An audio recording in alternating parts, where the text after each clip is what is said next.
Now, I know the last movement video was titled The Only Movement Technique Guide You Need, but after posting it, I realized I still managed to miss a few other advanced techniques in the breakdowns. Shout out to all you guys for making sure I stay on my toes. What's up my dudes, SuitMonkey here, back again with episode 4 of Level Up series. Or maybe episode 2.1, whatever, you guys know what I mean. It's time to suit up and let's get into it.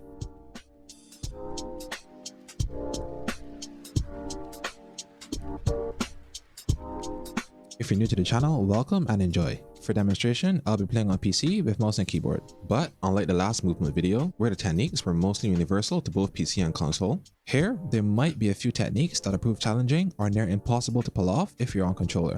No worries however, I'll be sure to make note of these techniques when they arise. I'll break up the video into categories and include timestamps like before so you can reference each technique at your own pace. Now the first category I'm going to expand on is ziplines, with the very first technique being the zipline super jump.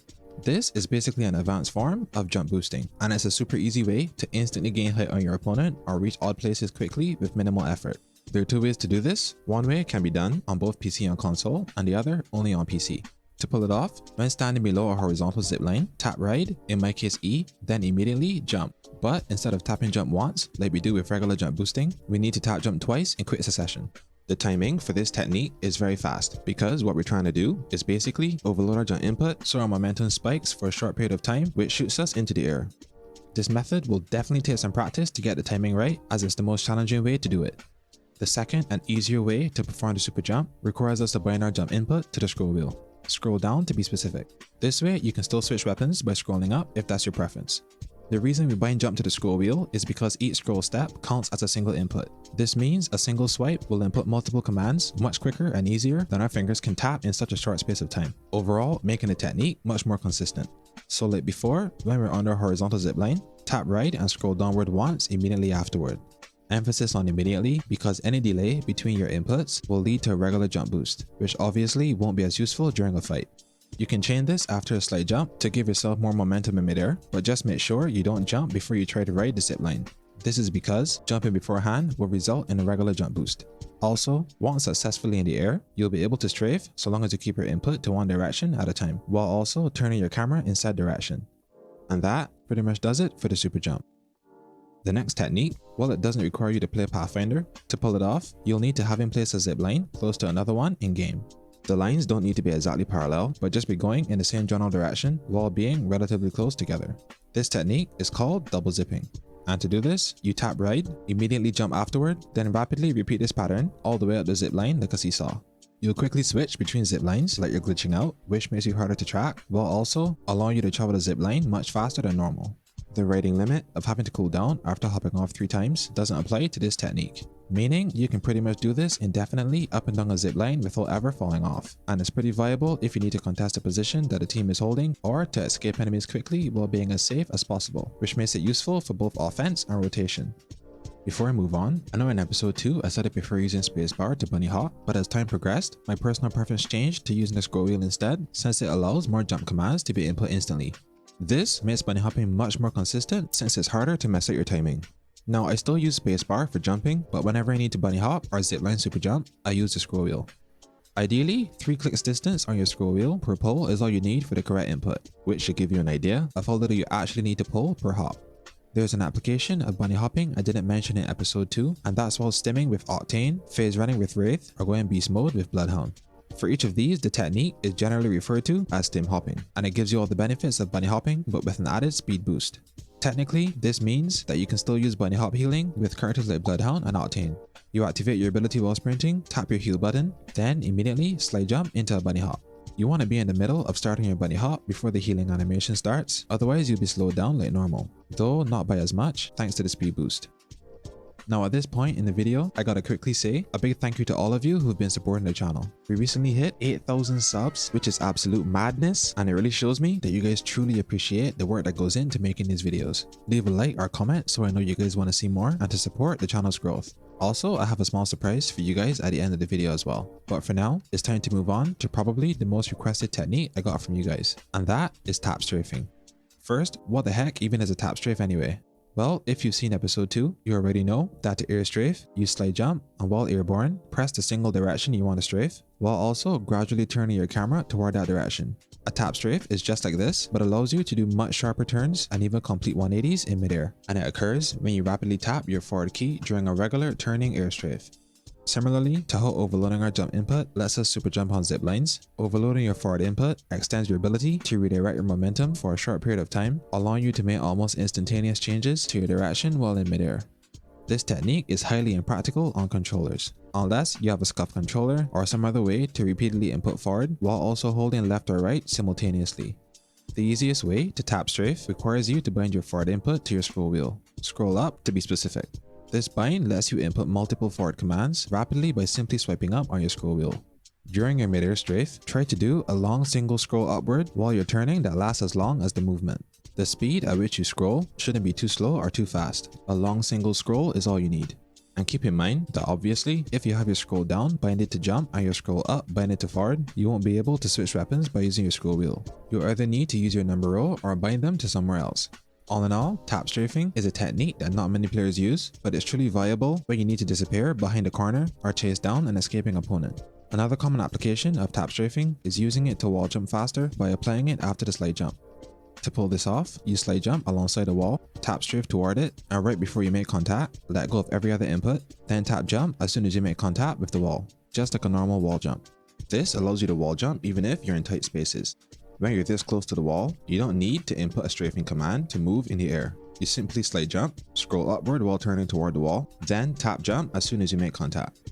The reason we can still move in midair, even though we aren't strafing, is because scrolling upward in of itself while airborne directs our momentum toward the direction we're turning to.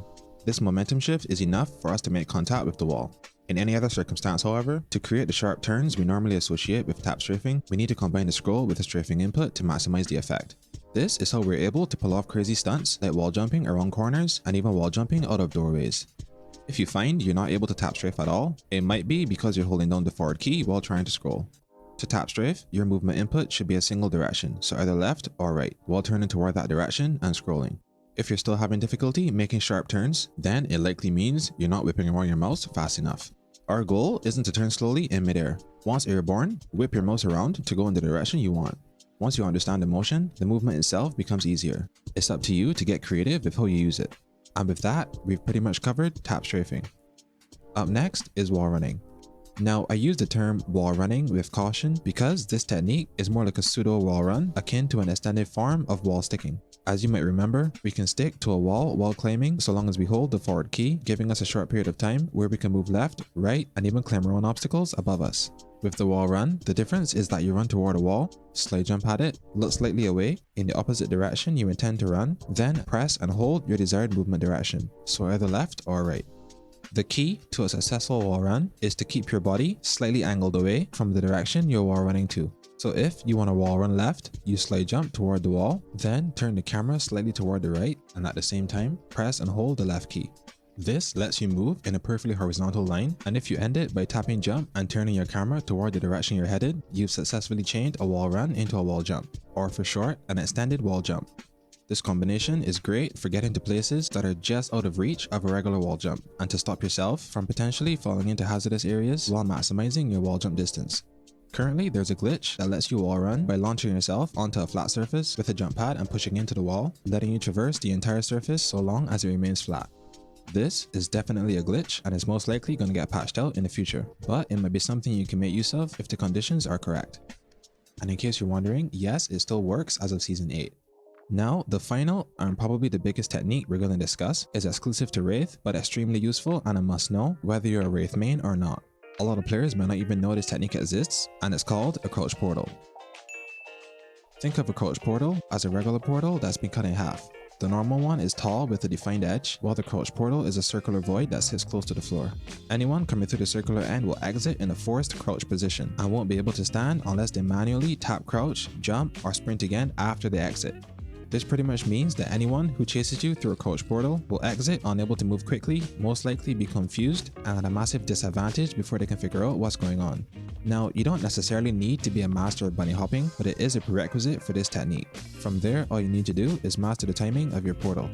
When we're creating a crouch portal, what we're ultimately trying to accomplish is activating our portal during the rising portion of a bunny hop. You'll need to complete at least one successful bunny hop for it to work, as trying to do it by simply jumping in the air and holding crouch won't work. Now the easiest and most consistent way to crouch portal is to tap your ultimate button, then about half a second later, the moment right before the portal sound effect begins, hold crouch and tap jump at the same time. Keep holding crouch while you're in the air, and the moment you hit the ground again, tap jump once more while still holding crouch. If you did it correctly, you'll bunny hop and the portal will activate during the rising portion of the bunny hop. The rising portion is the sweet spot where the crouch portal is created. You'll know you did it correctly when the portal is positioned close to the floor. And keep in mind, don't worry if you mess up, because so long as you haven't moved away from the starting point, you can simply tap your ultimate button again to cancel and start over without having to recharge over and over again. This means we can continuously practice the timing until we get it right, both in the firing range and in real games. To make the input pattern easier to understand, this is what the timing sounds like on keyboard.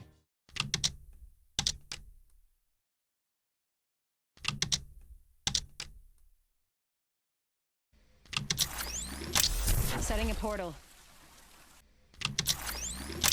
Setting a portal. It'll definitely take practice to make consistent, but once you pull it off, it gets easier to master the timing. To make the execution more reliable, do the jumps with scroll wheel instead of your spacebar. The multiple jump inputs when you go to hop will make it harder to mess up the timing and contribute overall to greater consistency. Now that we know which point the portal is created during a bunny hop, we can apply the same timing to create one while in motion.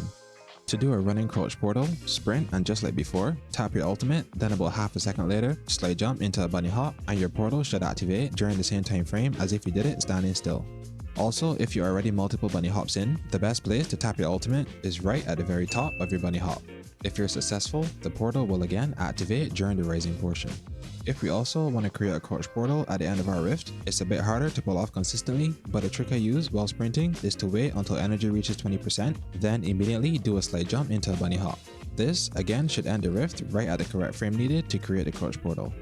Lastly, if you ever need to safeguard yourself from falling victim to a crouch portal and being forced to exit in a crouching position, make sure that while you're inside the portal, you let go of every input, namely sprint, and the moment you exit, simply tap or hold sprint again, and you'll stand immediately and avoid being forced into a hard crouch. And that is basically it. Now, I have no idea if this will get patched, but for now, it's a fun technique to know. Together, along with episode 2, we've pretty much covered the majority of advanced movement techniques in Apex. Of course, there's still more techniques to learn, but we'll cover those in future videos. And if you made it this far, I'm happy to say that the channel has an official Discord server where the goal is to make a place that you guys can come and discuss techniques, Apex, games in general, ask questions, make friends, chill, and play together. Anyone who joins the server within the first month gets a special limited role on the server along with other perks. It's pretty small right now, but hey, we'll get there. I'll leave a link in the description so you guys can check it out. That does it for episode 4. Have a go on my dudes, and SuitMonkey out. Dude, I had immaculate aim on him too. I'm so mad. No!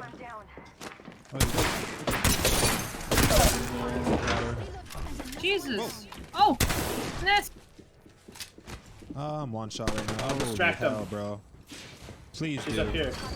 Kill me. Kill me. Coward. She's thirsting Open the him! back. She thirsted good. me. Gives me She's time to distracted. pop a She's back. gonna be rezzing Mirage maybe? Is she on top of the No. roof right now? Right, No, right right there, there. right there, right there. Huh. Right there, right there. I only have a minute to get to the Nice. Whoa, what the hell? Oh, she's literally one shot. Yeah, Oh my she god. is. Like you hit a my 13 God. on your set. rings far, and I only have 45 seconds. You smart girl. Nice. Give me! Too bad we both had to die. Teammate's banner. Get it, get her, get her, get her. No! She's up top. Oh my top, god! top. Ah, god! No! God It's damn it, okay, take my dude. stuff. Oh. That's okay, just win it. Win this game. Alright, we'll have to win.